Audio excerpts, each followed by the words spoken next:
नमस्कार, आप देख रहे हैं एनएमएफ न्यूज। आपके साथ मैं हूं खुशबू राय। लगातार हम आप तक पहुंचा रहे हैं कि 16 अगस्त के बाद जब से शनि और सूर्य समसप्तक योग में पहुंच चुका है, इसका निर्माण हो चुका है, उसके बाद से ये राशियों पर किस तरीके से प्रभाव डाल रहा है। आज हम एक बार फिर से बात करेंगे राशि को लेकर, सिंह राशि को लेकर जानकारी देंगे। आज हमारे साथ एक बार फिर से मौजूद है आचार्य राकेश चतुर्वेदी जी। सर, एक बार फिर से आपका स्वागत है एनएमएफ न्यूज पर। नमस्कार खुशबू जी, नमस्कार दर्शकों। हर हर महादेव, शिव शंभू। बिल्कुल सर, राशियों को लेकर बात कर रहे हैं। योग का निर्माण किस तरीके से हुआ है ये हमने अपने पिछले वीडियो में बता दिया है, तो जिन दर्शकों को जानना है कि ये निर्माण कैसे होता है वो हमारी पुरानी वीडियोस को देखें, उन्हें समझ में आ जाएगा, उन्हें पता चल जाएगा। सिंह राशि को लेकर के बात करूंगी, कैसा रहने वाला है ये योग सिंह राशि के लिए? देखिए, सिंह राशि वालों के लिए यह योग जो है वह अद्भुत रहने वाला है, लेकिन इसका कुछ विषयों पर नकारात्मक पहलुओं की तरफ भी इशारा करता है। क्यों, उसका मतलब क्यों है यह सुन लीजिए। क्योंकि सिंह राशि में गोचर हो रहा है, सूर्यदेव आपके घर में बैठ करके आपके सप्तम भाव को देखेंगे और शनिदेव जो हैं आपके सप्तम भाव में बैठ करके आपके घर को देखेंगे।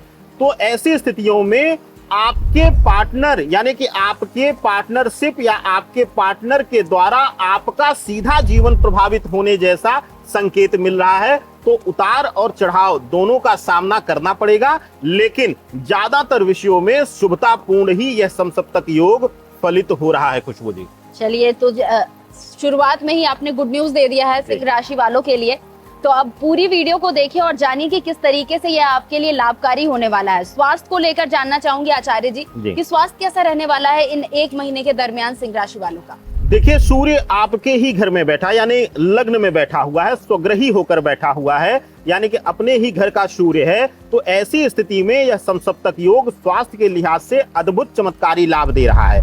अब तक जो थोड़ा बहुत उच्च रक्तचाप यानी कि हाई बीपी या कुछ जेनेटिक्स बीमारियों के अगर आप शिकार थे, उससे आप परेशान थे, तो उस चीजों से आपको अब लाभ मिलना शुरू हो जाएगा। आप लाभ की स्थिति में आना शुरू हो जाएंगे। और दूसरा, अगर दवाओं पर, मेडिकल पर बेवजह का कोई व्यर्थ खर्च पिछले जीवन में चल रहा था, तो उस पर भी अब रोक लग जाएगी, यानी कि नियंत्रण आ जाएगा। तो स्वास्थ्य के लिहाज से आपके लिए यह समसप्तक योग जो है एक महीने का 16 अगस्त से लेकर 16 सितंबर तक का अद्भुत चमत्कारी रहने वाला है। चलो, स्वास्थ्य तो काफी अच्छा रहने वाला है सिंह राशि वालों का। अब इनके नौकरी को लेकर के जान लेते हैं। जो नौकरी पेशा लोग हैं सिंह राशि वाले, उनके लिए कैसा रहने वाला है? परिवर्तन होने वाले हैं, अच्छा मिलने वाला है, या फिर नॉर्मल ही रहेगा? देखिए, सिंह राशि वालों के लिए, सिंह लग्न के जातकों के लिए नौकरी के लिहाज से यह परिवर्तन अच्छा है, बेहतर रहने वाला है। पद प्रतिष्ठा में वृद्धि, आपके कार्यभार में वृद्धि यानी कि पदोन्नति हो सकती है, आपकी प्रभाव वृद्धि आपके ऑफिस कार्यालय में हो सकती है, आपके ऊपर मैनेजमेंट का या आपके बॉसेस का भरोसा बढ़ेगा और आपकी कार्य क्षमता यानी दक्षता, कार्य दक्षता और आत्मविश्वास बढ़ने से आप अपने कार्यों को कई गुना अधिक तेजी के रफ्तार से आप कर पाएंगे, जिससे कि आपकी काबिलियत पर आपके मैनेजमेंट को और आपके मालिक को भरोसा होगा और आपके लिए पदोन्नति और आगे बढ़ने के दरवाजे खुलेंगे इस एक महीने में। तो नौकरी पेशा लोगों के लिए यह अद्भुत समय रहने वाला है। जो नौकरी चेंज करना चाह रहे हैं, नौकरी में अगर आप परिवर्तन करना चाह रहे हैं तो अभी आप रुक जाइए। क्यों? क्योंकि अगर समसप्तक योग के निर्माण में सूर्य सप्तम पर दृष्टिगत है, तो ऐसी स्थितियों में शनि का सूर्य पर दृष्टि है। अगर आप इस बीच सिंह राशि वाले परिवर्तन करते हैं, स्थान बदलते हैं, तो आपके लिए समस्या हो जाएगी। आप उस स्थान पर फिर टिक नहीं पाएंगे और महीने 2 महीने में ही फिर आपको कोई नया परिवर्तन ढूंढना पड़ जाएगा।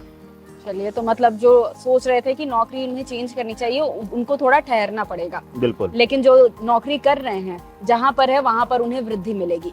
स्टूडेंट्स की बात करें तो जो अभी सरकारी नौकरियों के लिए ट्राई कर रहे हैं, देखिए, स्टूडेंट्स या वह लोग जो प्रतियोगी परीक्षा इत्यादि की तैयारी कर रहे हैं, उनके लिए अद्भुत यह समय लेकर आ रहा है। इस बीच अगर कोई इंटरव्यूज देते हैं, कोई प्रतियोगी परीक्षा दे रहे हैं या प्रतियोगी परीक्षा के लिए तैयारी कर रहे हैं, तो आपका मन एकाग्र रहेगा, प्रतियोगी परीक्षा में सफलता मिलेगी। और साथ ही साथ अगर नौकरी के लिए प्रयास कर रहे हैं, इंटरव्यूज इत्यादि दे रहे हैं, तो इस माह में आपको खुशखबरी मिल जाएगी, सिलेक्शन सुनिश्चित है आपका।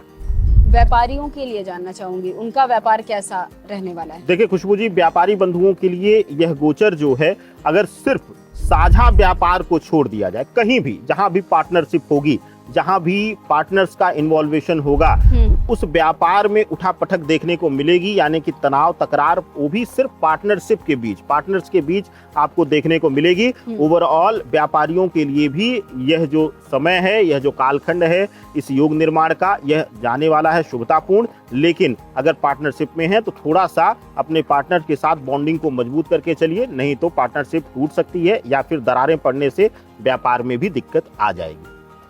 व्यापारियों के लिए कुछ खास नहीं रहने वाला है, कुल मिलाकर के देखा जाए तो काफी ज्यादा बैलेंस करने की जरूरत है इनको अपने पार्टनर्स के साथ। रिलेशनशिप कैसा रहने वाला है? जो लोग लव लाइफ में हैं उनका कैसा रहने वाला है? जो मैरिड है उनके लाइफ में कैसे चेंजेस आने वाले हैं?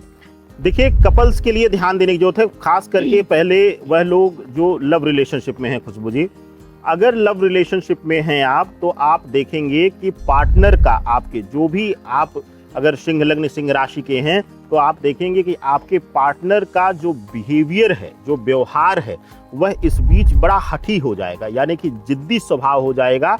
उसकी वजह से आप दोनों के रिश्तों में डिस्टेंस, दूरी आना शुरू हो जाएगा, यह स्वतः स्वाभाविक है। और अगर बात करें मैरिड लाइफ की, मैरिड लाइफ में अगर आप हैं, पति पत्नी के रिश्ते में हैं, तो अगर आपकी पत्नी सिंह लग्न की है तो आप देखेंगे कि वह सिंह राशि की हैं तो वह बहुत अहंकारी हो जाएंगी, अपनी बात मनाने का जिद करेंगी। इसी प्रकार से अगर आपका पति सिंह राशि सिंह लग्न का है तो ऐसी स्थितियों में पति के अंदर भी अहंकार आपको देखने को मिलेगा, जिससे रिश्ते प्रभावित होंगे। और साथ ही साथ कुछ हद तक जो है वह मानसिक और चारित्रिक भटकाव भी इस समय सिंह राशि सिंह लग्न वालों के अंदर आ सकता है। यह एक क्षणिक मात्र रहेगा, यानी कि एक शॉर्ट टर्म अट्रैक्शन कह सकते हैं। तो यह छोटे समय का जो अट्रैक्शन चारित्रिक रूप से है, यह भी थोड़ा सा आपके रिश्तों में दूरियां बना देगा। और जो संतान एक्सपेक्ट कर रहे हैं उनके लिए कैसे? संतान के लिहाज से अगर आप देखें तो संतान के लिहाज से बहुत अच्छा समय है। अगर आप इस समय जो है किसी का जो है डिलीवरी नज़दीक है, इस महीने में ही वह डेट है, तो उनके लिए बड़ा ही शुभकारी रहेगा। अगर कोई डर था स्वास्थ्य को लेकर के, बच्चे के स्वास्थ्य को लेकर, डॉक्टर्स को कुछ संदेह था, रिपोर्ट्स कुछ नेगेटिव थी, तो उसका नकारात्मक प्रभाव क्षीण हो जाएगा, यानी कि शुभता मिलेगी। संतान सुख का भाव बड़ा मजबूत हो रहा है, तो आपके घर नन्ही किलकारी इस महीने गूंज सकती है। चलिए, मतलब कुल मिलाकर अगर सिंह राशि को देखें तो व्यापारियों के लिए थोड़ा ये टेंशन देता हुआ नजर आ रहा है, बाकी ओवरऑल ये बैलेंस्ड है। लेकिन फिर भी यहाँ पर कई दर्शक है जो जानना चाहेंगे, खासकर वो व्यापारी हैं जो जानना चाहेंगे कि इस दौरान वो क्या कुछ करे कि थोड़ी राहत उन्हें मिल सके, तो कुछ उपाय बता दीजिए। देखिए, व्यापारी बंधुओं के लिए प्रातः काल में हो सके अगर संभव रहे, या फिर वह लोग जो मैरिड लाइफ में उनको दिक्कत आ रही है, वह लोग भी ये प्रयोग करें। जल में हल्दी डालें और सफेद पुष्प डालें, और उसी से भगवान सूर्यदेव को आप अर्घ्य दें, और कोशिश करें कि यह सूर्योदय लग्न में या सूर्योदय लग्न के बाद वाले लग्न में ही यह प्रयोग करें। ऐसा ना रहे कि 11 बजे उठकर भी आप एहसान करें ईश्वर पर कि मैं 12 बजे जल दे रहा हूं तो वो मेरे जीवन में शुभता दीजिए। नहीं, किसी को भी ईष्ट को हो या किसी पशु को हो या किसी मानव को हो, उसके भूख की एक समय है, उसकी इच्छा शक्ति की एक समय है, उसके अनुसार ही उसको भोजन मिलना चाहिए। तो सूर्यदेव को प्रातः सूर्योदय लग्न में या फिर सूर्योदय लग्न के बाद दूसरे लग्न में ही आप अगर इस तरीके से अर्घ देते हैं और उनको प्रणाम करते हैं, उनके बीज मंत्रों का जाप करते हैं, ओम घृणी सूर्याय नमः या ओम सूर्याय नमः, इस मंत्र के साथ आप जल से अर्घा देते हैं, तो आपके जीवन में शुभता आएगी और आपके जीवन से हर प्रकार की विघ्न बाधा दूर होगी। बिल्कुल, बहुत बहुत शुक्रिया आचार्य जी हमारे साथ जुड़ने के लिए। तो यहाँ पर आचार्य जी हमारे साथ बैठे थे और बता रहे थे कि सिंह राशि के लिए ये जो योग समसप्तक योग निर्माण हुआ है वो कैसा होने वाला है। उम्मीद करती हूँ कि जो भी सवाल हमारे दर्शकों के मन में था उनको उनका जवाब मिल चुका होगा। अन्य राशियों के लिए ये योग किस तरीके से फलदायक होगा वो जानने के लिए हमारे चैनल को सब्सक्राइब कर ले और मुझे फिलहाल इजाजत दे। नमस्कार।